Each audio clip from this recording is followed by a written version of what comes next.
Après 5 jours, avant de sauver les liens, le travail remarquable.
Regret Ezali, 64 ans après, rien n'a changé.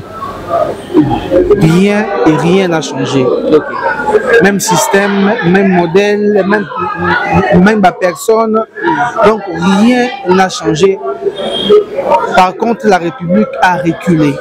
Sauf il y a la leadership éclairée du chef de l'État, Félix Tshilombo, Oezo Meka, Oezo Potana, Obongisa, Okozongisa Mboka na Molongo, Kobana institution à l'État central, provincial et Bongo na Bongo.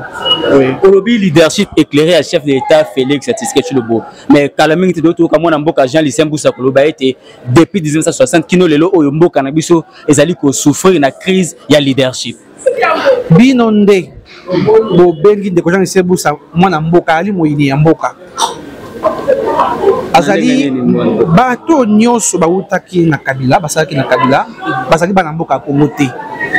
parce que batika kolinga mboko yote na état oyo Moïse azwaki mboka pa ya Mobutu na tango oyo Moïse atiki pa ya Kabila fils soki azalaki moto alingaki mboka oyo nde to maintenant ba service hygiène to maintenant ba petite coupure en fait ba monnaie à Mickey le comment arrêter nde to maintenant système ya malamu éducation nde to maintenant système malamu ya transport nde to maintenant olenge malamu ya ko pesa bato santé ya na ba l'hôpital nde to maintenant makambo ebele kasi lokwa baki banguna pe ba ini mboka ba ye bazongoli mboka pa ya ki bazongisi mboka na sima tango ndeko busa ko balobi ete mboka kino lelo za leadership ye ndaza leader mabe na secteur oyo bapesi ye akamba bapesi ya kamba industrie ya mboka non ya commerce extérieur nini asali kuna ya malunga depuis 2000 depuis ministre ya zawana des siècles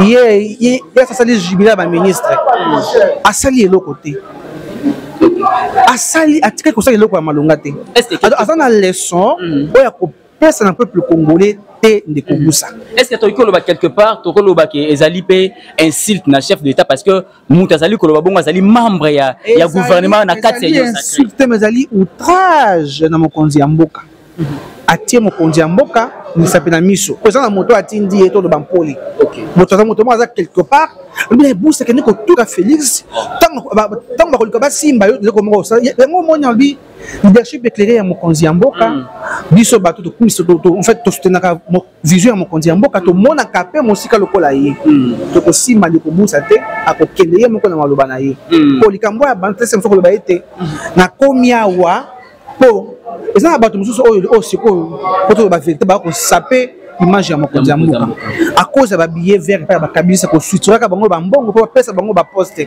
le colonel il a très bien dit na radio Top Congo alobi nini biso bato biso to bundaki na bango po te to libérer mboko oyo des bateaux ba ko sécurité vous pendant de coloniser c'est que gouvernement oyo il y a plus de kabylistes que bateaux ba outi na combat parce que aujourd'hui to ko kamwa ce que ça dit na moto moko quelque part que bande coloniser que les sont ali comme sanga na benga moko na moto a outi ngambo kuna akomi kuna ndenge nini comme par intermédiaire ezali à cause ba billet vert to mona ki combien na tango mboka dans sa constitution nationale ndenge nini bitumba bimaki na pona bayamba yo bandeko Luando batia mbongo basomba baposte na bango kosomba kozala na bango wana bayete pona kosunga mboka mais bazawana po bayebi système politique ya ko gérer ya ko battre la pouvoir ndenge ya ko basculer directement de monde bango bazawana donc de ko bouche ezali za makambo sikate c'est un kabiliste bajira na pacte ya CTFCC na kinga kati balapande na makolo ya moto balapande na michopo ya moto balapande na molimo ya moto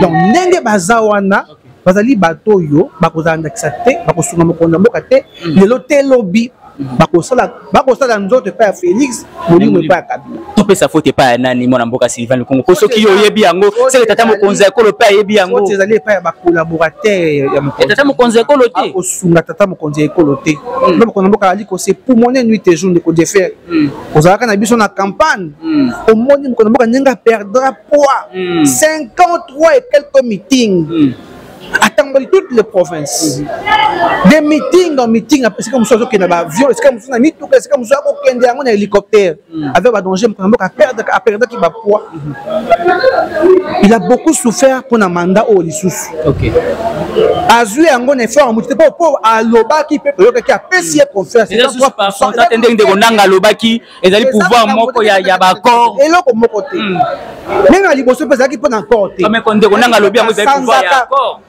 nanga te nanga sa azui tuberculose mo nanga apeke matière likolo te polette to na makama nanga te makamba se ya mboko cha nanga te bele mo ngazana basi ba chasser dem vraiment ndefu nanga te liete eza basinya malamu te ndiko jefe mokona boka na pouvoir à liboso ya mibale azui yango ko peuple alingi ekino moyimo lelo donc ba collaborateur ya mokonzi ya mboka ba ko sunga mokonzi ya mboka te ba ko zwaka ba mbongo ya bato po ko tia bato balongo manje sika bato balongo ba sala bazo écarter bato ya boanya baté mopandi bazui bato ba na boanya te ba écouter parce que bango ba na mpifo ko comme ça malobe pa mokonzi ya mboka et ali regret oyo population ils ont registré dans zali toujours mona passe na nzela ko lekeza te autre dit que malamu réalité mais comme la malamu réalité ils ont transport malamu réalité bo kengi pe ezali te mboki continue na kati ya perengendu omoni mwana mboka Sylvain Motuna ezali boy parce que bandeko beba ba réagissaka surtout tant yo le kana ba itando pona koloba balobi boy est-ce que mokonza mboka azali ko souffrir na complexe boni azana ba bundana bango uta 38 ans oyo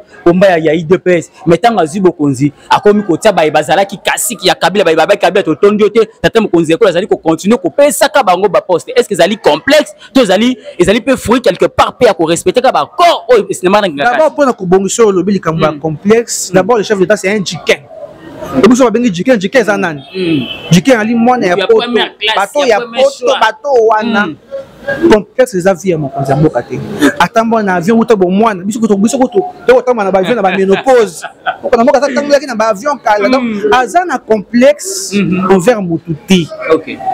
Et ali parce que obi fachi alingi en fait alingi batu mingi.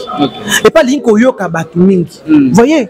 Ce que batu malobi comme moko en fait azana sensibilité moko na courant direct avec sa population et ses collaborateurs.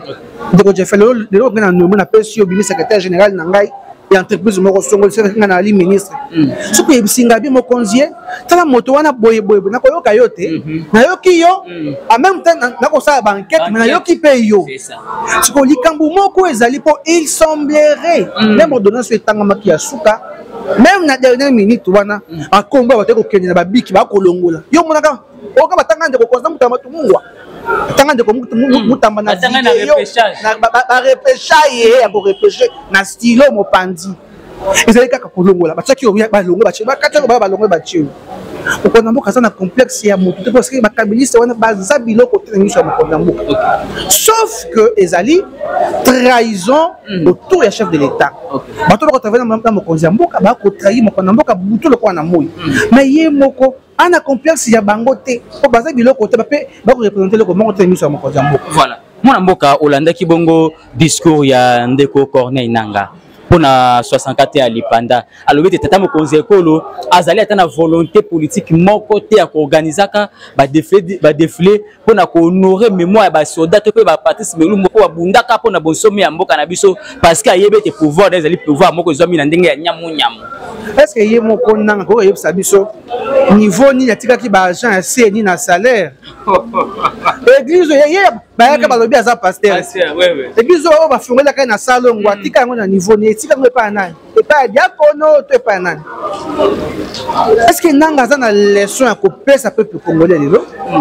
Est-ce que nanga peut parler aujourd'hui? Nanga aza eloko te akokoki pe koloba biso pe eloko te.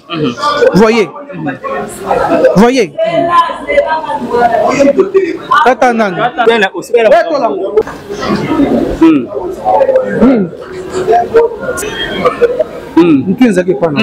voilà mutune ezali boye Olanda ki discours ya mwana mboka ndenga lobi te tata mokonzi ekolo azali ne loka ko sala te azali koloba nanga église na ya tike pa na pa diakono. Est-ce que d'abord biso mba congolais to koyoka makambo nanga azoloba azobunda pona obimisa mboka na azobunda obimisa mboka ne loko nini mboka oyo bango mboka kabisa batiki na kata poko sonde bakabilisa batiki mboka na kata poko so be moto ko pata pata kata poto poto bakabilisa te nanga sana nanga aliena kabisa bato oyo mamoli faloba qui n'a pas léché si la sienne de mon mari ce sont des nanga tango ya kei ko mo bana balandi bande ko ne ba chiso ba yani ki chiso la ba imaginer bato balandi na rébellion est-ce que so moni mutu mo ide pes ndala ala ditanga na rébellion et moi la ki yango donc c'est pour dire que non nanga za na leçon ko pesa République démocratique du Congo te ako pesa biso leçon te aza eloko te na mboka pe ko pesa crédité à chaque fois que donc so na mboka motu to ya kombo nanga c'est du n'importe quoi. Voilà c'est du n'importe quoi. Mwana mboka Sylvain obundaki pene ya tata Kondo Tien Tshisekedi na ba caméra na yo muke ko balancer ka ba image tongo midi pourquoi ba pota ba makambo ezali awa. Est-ce que lelo oyo place Kondo Tien Tshisekedi azali tanga zota la lutte combat oya bunda uta kibolenge na ye azali ko sepela na gestion azane sengote omoni na Sénégal tango Ousmane Soko bazui pouvoir et na Dioma et basali nini bazui tout le monde batie bango à côté bazui bato oyo bazana ba valeur parce que na koki ko critiquer gouvernement mokonda mboka tie bato atie bango te mais moi exemple il y a Sénégal bazui bato bayebi valeur ya combat bato bazana ba valeur batie bango bisiko esengeli oyo esali milolo oyo ezali ko cracher na mama papa Tshisekedi komona bato ko babusa bagizaro balwando bazali ebele bato ya ndenge wana bazozonga tala bana baleli bozomona donc eza pas simboka eza na kati ya kokoso ya kopona en fait ya casting ya bato bakoko tombola mboka na vision ya mokonzi ya mboka sika papa Tshisekedi azali azo akolela buto kwa na moyo lekaki na mozo to moni signe papa Tshisekedi bibili kole tie boye ako suema ya miso papa mouchoir alobi na passe na vie trahison mais trahison na kati ya ndaku mwana mboka asili ona lobi za mokonzi mboka teza bato oyo baza pela mokonzi mboka yema ko sa biloko wana ti na mokonzi mtazana signature azana signature ya basi batengi ordonnance na yoso monaki lobi na biso dans quelques instants tozalaki le 27 na 22h balobi dans quel yoka bandeko il est nyoka claque tozalaki na le 27 na 22h babi dans quelques instants baya kotango ordonnance le 28 na 2h chef état ça pema ça pe mutu fa pema batongo bachi mutu na isu bachi mutu na santé donc eza pasi mingi poto kabona biso no mwana mboka Sylvain boni lelo parti est ya mboka na biso na ko installer surtout na mboka musunde basi bapesanga trophée n'est-ce pas à l'époque bandeko bela bagi bana mike OK la kenda kaembat j'ai aidé la RDC nous avons évité une grande guerre contre l'Angola, n'est-ce pas? Vous le savez ou pas? Vous le savez ou pas?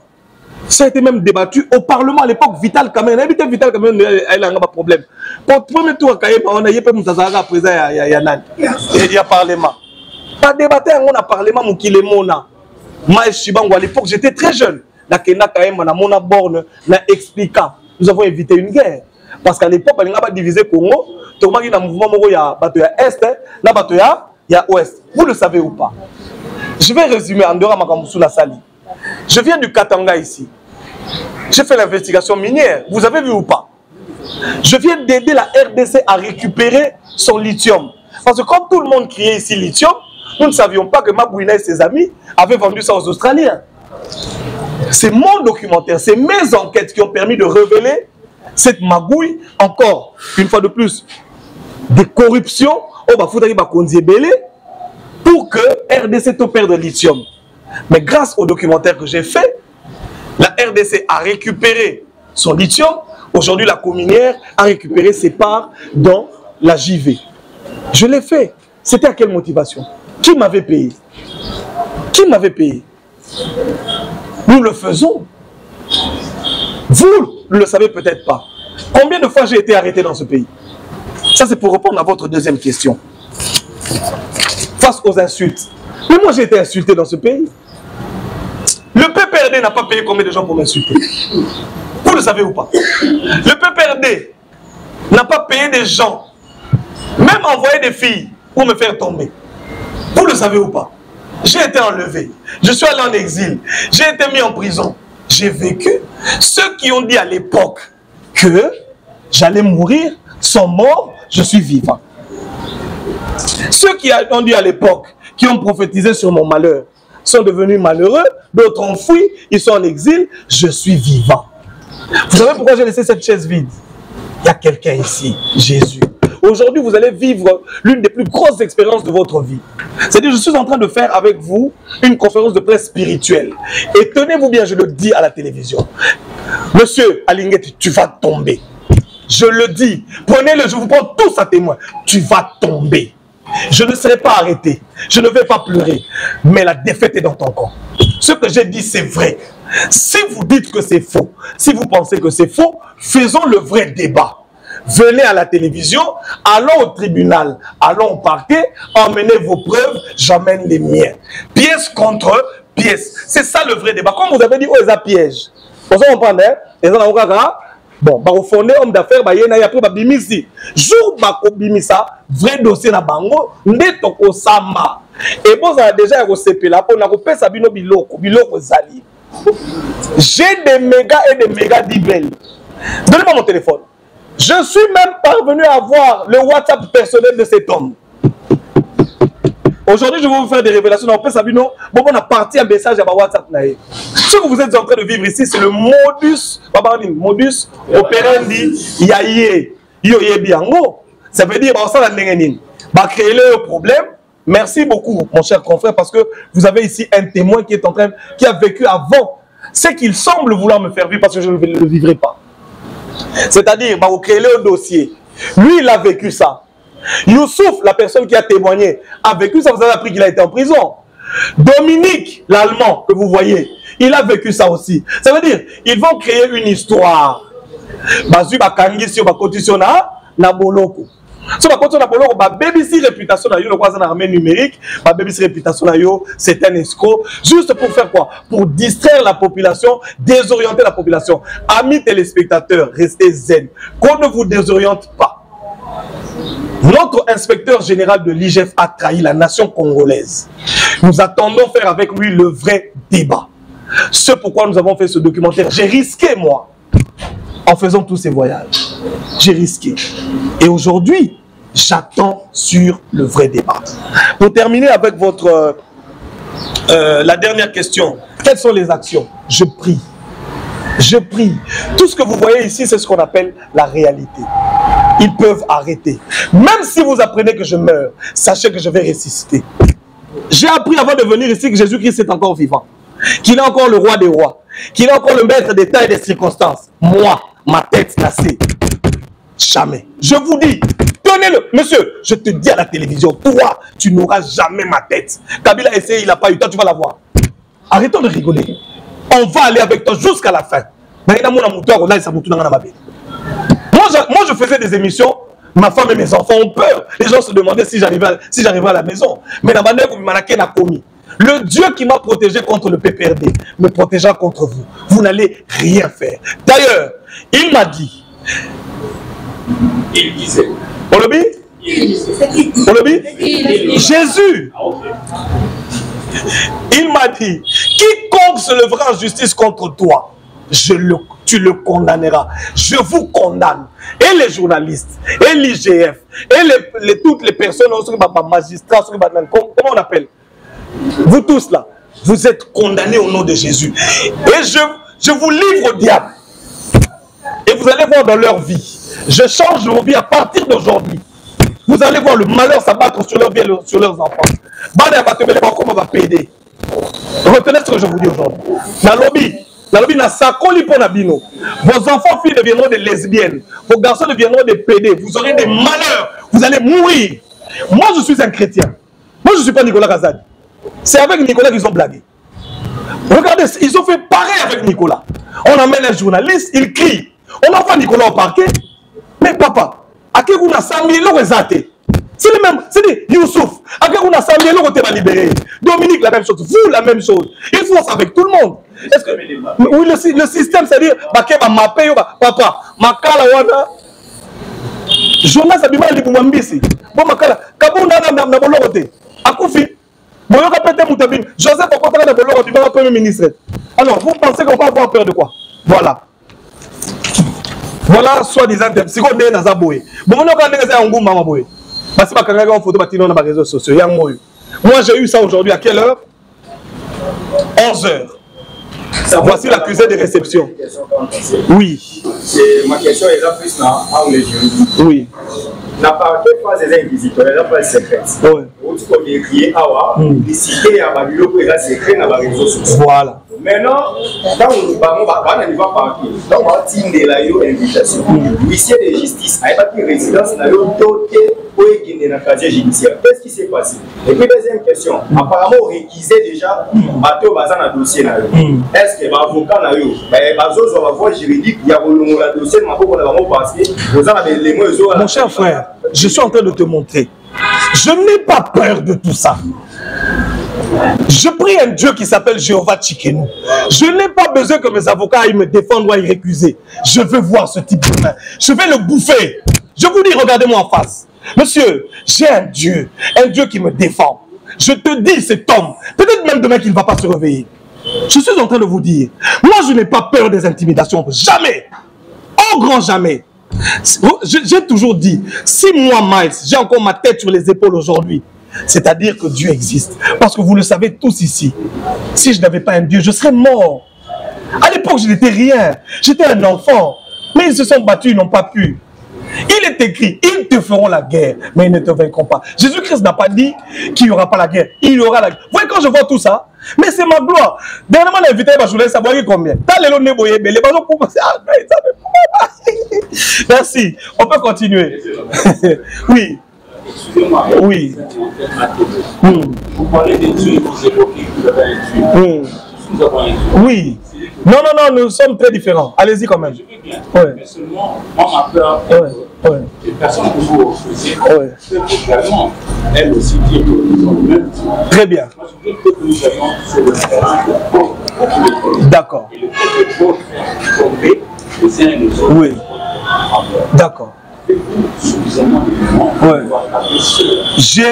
je vais te dire deux choses. La première chose, il est écrit à ceci, on reconnaîtra qui est de Dieu et qui ne l'est pas. À partir de ce que vous êtes en train de vivre et ce que vous allez voir dans les jours qui viennent, vous saurez qui est de Dieu et qui ne l'est pas. C'est vrai que nous tous, nous pouvons crier et dire que nous avons Dieu. Mais Dieu lui-même témoignera qui est son Fils. D'accord? Maintenant, est-ce que vous avez regardé le documentaire? Oui. Vous avez vu les preuves ou pas? Vous avez vu, tous ceux qui ont regardé le documentaire ont vu que j'ai présenté des preuves. Ce n'est pas un documentaire qui ne parle de rien. Il y a des preuves, il y a des accusations. Que voulez-vous encore d'autre? Maintenant, par rapport à toutes les preuves que j'ai sorties, Bayato Sambat. Si vous dites que j'ai menti, venez, pourquoi vous agitez? Pourquoi vous agitez? Pourquoi vous agitez? Mais comment vous pensez que le monsieur, l'homme d'affaires, le présumé homme d'affaires serait en connivence avec vous? Mais, monsieur, voilà. J'ai eu ça quand? Ce matin à 11h. Allez-y, regardez l'accusé de réception. On vient de m'emmener ça maintenant pendant que nous sommes en conférence de presse. Donc, ils viennent de déposer ça. Nous sommes d'accord? Maintenant, dites-moi. Je suis ici à Kinshasa. Je pars à Lubumbashi régulièrement. J'ai une maison, j'ai des sociétés là-bas. Nous sommes d'accord? Pourquoi est-ce que, depuis tout ce temps, il n'a pas porté plainte, il vient porter plainte aujourd'hui? Et de deux, pourquoi est-ce que cette invitation, moi, je la vois sur les réseaux sociaux? Et les personnes qui la publient, ce sont les journalistes de M. IGF.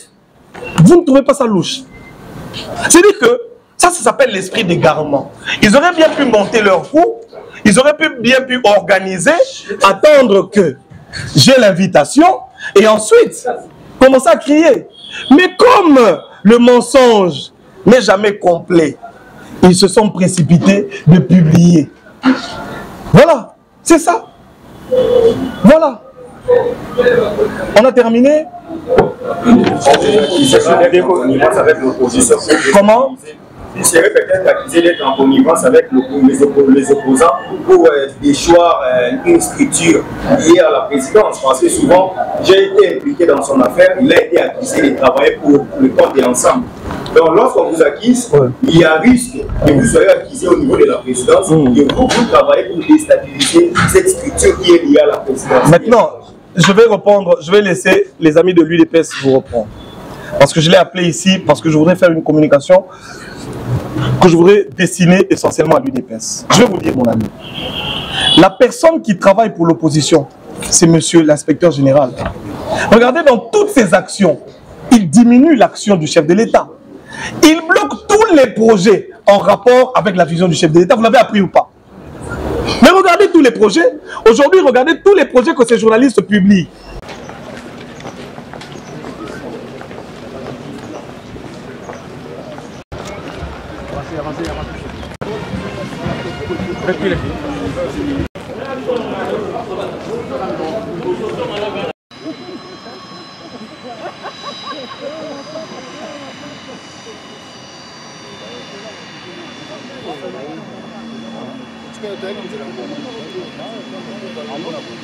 Bango.